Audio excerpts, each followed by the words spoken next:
Well, just a few days ago, we passed a milestone in history. It's the 30th anniversary of the fall of the Berlin Wall. Hi, everybody. I'm Bill Whittle here with Steve Green and Scott Ott, and this is your right angle on some of the coverage that I saw about that momentous event in, I think, the New York Times. It was a photo essay. Might have been the New Yorker. Is there a difference? I don't care. In any event, it was a photo essay showing all of the people and all the things that happened with the Berlin Wall. But here's the thing that caught my eye. The entire thesis of this article was, and this was in a direct quote, it wasn't a question of good triumphing over evil. It was essentially an accident. Apparently, somebody made a statement that they shouldn't have made, and everybody ran for the border, and it was just the kind of nutty kind of a mix-up that could just happen any old day during the Cold War. And the idea that good triumphed over evil, that's a simplistic way of thinking about things. And the president who stood there and said, Mr. Gorbachev, tear down this wall, wasn't mentioned in the article because he had nothing to do with it, obviously. So, Steve, let's start with you, why don't we? Sure. We often hear from oppressed people once their oppression is over or they defect to the West or something like that happens, of the monumental effect that the moral support of the United States has on people, the moral support. When I had a chance to interview Peter Robinson, who wrote the Mr. Gorbachev Tear Down This Wall speech that apparently didn't happen according to this article. It's a beautiful speech. And he said that he talked to people everywhere, and when he would bring the subject up, they were so encouraged by the fact that Reagan would call this thing an evil empire. And there's a story about a guy who was a fairly high-level guy in the Stasi, I guess. He might have been in the KGB, but in any event, this guy heard Reagan. He's a Soviet communist police officer, and he heard Reagan call his system the evil empire. And he sat down and he said, "He's right. Yeah. He's right. It is. It's murdered millions of people, murdered them. Millions of people shot in the back of the head in order to make this thing work." And I am so tired of the portrayal of the Cold War as kind of Coke versus Pepsi, you know? Yeah, there's blue team and there's red team. And there's no fundamental difference really between the two. It's all one giant misunderstanding, really, when you get right down to it. There has never been a telling of the Cold War from the most important point of view, which isn't the military point of view, it's not the economic point of view, and it's not the political point of view. It is the moral point of view. It is the moral chasm that separated these two sides. And reading that article and having them just come out and say, this wasn't a triumph of good over evil, makes me think that maybe they were on the other side, the person that wrote that article. When I say the other side, I don't mean the other side of the Berlin Wall, because if they had been, then they'd be pro-capitalist. I mean on the other side of this theoretical argument that's theoretical in places like magazine editorial rooms and faculty lounges, but not so theoretical when it comes time to risking the life of your family and everything you love to either hop over that wall or get in a raft and float from communism to freedom. Yeah, let's talk about some of those other historical accidents involving the Soviet Union.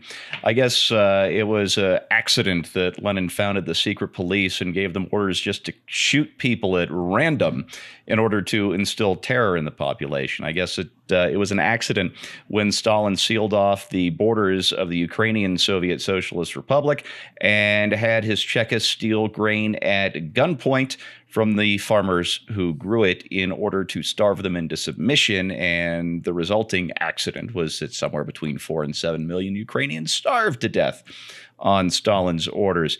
I guess it was an accident that Stalin made all kissy face with Hitler and took half of Poland and brutalized his half of it. Every bit as badly as Hitler did his half. I guess it was an accident when the people of Hungary rose up against Soviet oppression in 1956 that they sent in the tanks and killed hundreds. I guess it was an accident when they did the same thing 12 years later in Czechoslovakia. Yeah.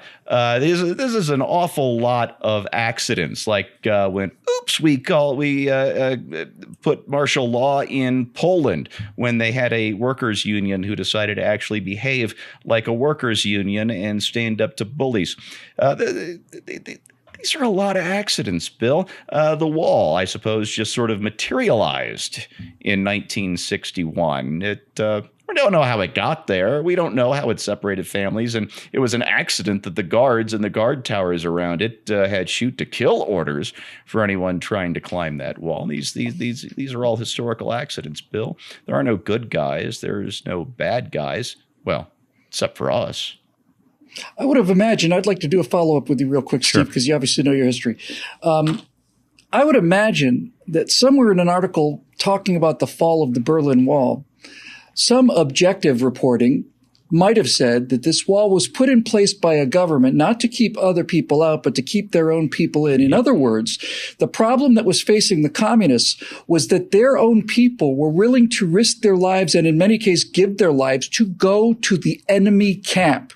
That is a statement of absolute moral magnitude, and it never, ever, ever comes up. But the one thing I really would like to hear your take on too is this idea that this whole thing is just like you said, the wall just appeared out of nowhere, and all of this stuff just kind of happened, and what a wacky, nutty kind of a big 40-year-old misunderstanding the whole thing was. Yeah, I got you know what? It's one of the stupidest things I ever did in my life. It was the summer of 1984. I was on a month-long trip through West Germany, Austria, and a day-long trip into East Berlin, the side that the wall wasn't around. When you go through the East German checkpoint there at the wall, that's erroneously called Checkpoint Charlie, but Checkpoint Charlie was the American checkpoint for people coming the other way. You would put your passport through a slot in an otherwise blank concrete wall. And I want you to picture the atmosphere at the time. It was the summer of '84. The Los Angeles Summer Olympics were going on while I was doing all of this. The ones that the Soviets and the entire Soviet bloc, except for Romania, had boycotted. Tensions were very high. It was just a year after the Soviets accidentally, on purpose, shot down that Korean civilian airliner and all the rest. And you're putting your passport through a slot in a blank wall. You're standing on communist territory. You have no idea what they're doing with your passport back there, when or if you'll get it back, and all the rest. And I had decided in advance at all of this that I wanted to take a picture of a guard tower of the Berlin Wall from the East Berlin side, and I did. I knew if I got caught, the least they'd do would be to rip the film out of my camera. So I started with a fresh roll of film. I had an old Nikon FE with a little 50-millimeter lens on it. I kept it on the strap on my neck, and I aimed it at the tower as best I could without looking. You know, the camera's down around my belly, and I cocked the shutter and I hit the button, and I'd guesstimated on the focus distance, but I had it open pretty wide, the aperture open pretty wide, so I'm pretty sure I had a good depth of field. And guess what? I got that picture. It's in my slide collection in the wall behind me. It's not a great picture. It just looks like could be a guard tower almost anywhere. But I took that picture at the age of 15 from the wrong side of the wall, took a stupid risk just because that's what free people do. We got to give the middle finger salute to people like this. And as soon as the Eastern Bloc got the courage to do so, and they were given that courage by the moral courage of President Ronald Reagan, they stormed that wall and they tore the damn thing down. It didn't fall. It was torn down by people who said, damn it, I'm free, regardless of what you tell me. That's, I think, precisely right. Scott, this entire article just enraged me so much because it basically claimed that the whole thing was an accident, that somebody had said the border was opened by accidentally, and the next thing you know, well, I guess the whole thing just got a little out of hand.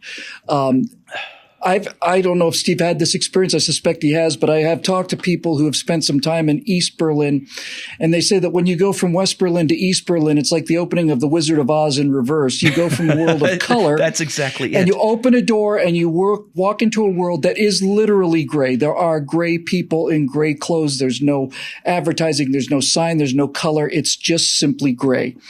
The power of three people, Ronald Reagan, Margaret Thatcher, and Pope John Paul II, all three of whom finally, after 30 years of this nightmare, came out and said that this is not just an other system. It's not just a different system. It is an evil, inhuman, awful, miserable, soul-destroying system, and it has to come to an end.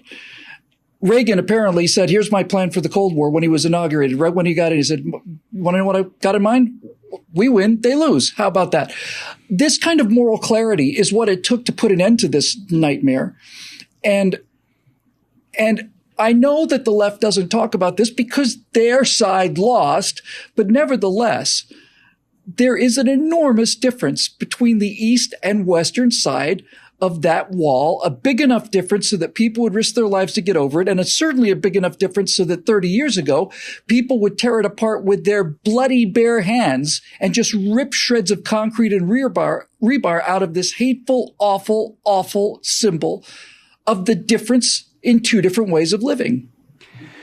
I'm reading a book right now that was written in the late 1700s by a Scottish Enlightenment philosopher named Dugald Stewart. And one of the things that he's talking about is the nature of cause and effect, and how in reality, we most of the time never really can put our finger on the cause of something because we have a tendency to see what we want to see when it comes to that. And we are unable to run a scientific test on it. For example, when an event happens, we can't go back and test and say, okay, well, what if this hadn't happened and this hadn't happened and this hadn't happened and only this other thing had happened? Would this event still have taken place? And so, any time you're looking at history, there's a certain selective process that you engage in. That said, there were some very intentional moves on the part of the people that you have already named to bring about this result. It cannot be doubted that there was a circumstance when it came to the actual opening up of the gate and people starting to rush across and then the wall being torn down. There was like a little snafu that somebody made. It was a misinterpreted message. He said the wrong way and people took it the wrong way and went ahead and breached the wall. But that's kind of like saying, when I worked on the hog farm, every once in a while we'd have to put gasoline in a tractor, and the only place we could get that gasoline half the time was out of a pickup truck because the farmer never had enough gasoline on hand. So we'd stick a hose down into the tank of a pickup truck and literally suck on the hose until the gasoline hit our tongues, and we'd pinch that hose off and lay it down and open it up, and the gasoline would flow through there. Now, for anybody to say that the hose caused the gasoline to flow through there is a little absurd. It's not really the hose that caused it. Somebody sucked on the hose. And my contention is that Ronald Reagan, among others, sucked on the hose that made this thing happen. And I want to read a part of this because I think this guy does not realize the harm that he has done to his own profession in writing something like this. Listen to this piece. We only generally focus on that tear down this wall phrase. Listen to the little bit that led up to it. President Reagan is referencing directly here two initiatives that General Secretary Gorbachev of the Soviet Union was engaging in at the time. Perestroika, which means restructuring, and glasnost, which means openness, okay? And so Reagan says this: "We welcome change and openness, for we believe that freedom and security go together, that the advance of human liberty can only strengthen the cause of world peace. There is one sign the Soviets can make that would be unmistakable, that would advance dramatically the cause of freedom and peace. General Secretary Gorbachev, if you seek peace, if you seek prosperity for the Soviet Union and Eastern Europe, if you seek liberalization, come here to this gate. Mr. Gorbachev, open this gate." At this point, the crowd erupts. Went nuts. And he has to practically shout over the crowd to be heard in this next line: Mr. Gorbachev, tear down this wall. And what this writer doesn't get is that he is undercutting the very power of his profession when he calls into question the impact of people like Maggie Thatcher and Pope John Paul and Ronald Reagan and the words that unleashed the torrent of liberty that broke through a wall, tore it down, and changed history forever. And President Reagan, specifically in this speech, we think of it as, he's bossing somebody around and telling him to tear down the wall. He is reaching out to General Secretary Gorbachev and saying, I know what you want. You want change. You want openness. If you really want that, here's a way you can get that. He was doing what Sun Tzu said. He was building a golden bridge, but not for his enemy to retreat over, for his enemy to advance over, to welcome him into this new world that those people had not yet experienced. It's one of the most beautiful passages of prose that's ever flowed from a pen or tripped from a tongue. And to undercut that as a writer and to trivialize it and make it sound like there was no such thing as good or evil, or that the events would have poured out the way they had anyway, is not only absurd, it is absolutely destructive to a writer's way of life. Amen. Very well said. I had the great privilege of interviewing the man who wrote those words for President Reagan for about an hour. And we had a chance to talk informally as well and just really kind of get off the record and talk about a bunch of other things. First of all, it will come as no surprise to many of you that virtually every single professional diplomat in the United States diplomatic service at the time, including most of Reagan's closest advisors, said you have to remove this line from the speech. It's provocative. It's provocative. You're provoking them. Reagan utterly refused to do it. He simply would not take it out. He said, that's what needs to be said, and he said it. That's the moral clarity that he had. It's interesting to me, as I'm writing this history of the Cold War for a series of podcasts, that the only two presidents that really seemed to understand what they were up against was the first president in the Cold War and essentially the last, although not technically the rest. Harry Truman understood what Stalin was and what the Soviet Union was, and so did Ronald Reagan. And it doesn't surprise me that both of these presidents were common men from humble backgrounds who were not part of this FDR college-educated, school of diplomacy, John F. Kennedy government. No, they were just regular people. They could tell the difference between right and wrong.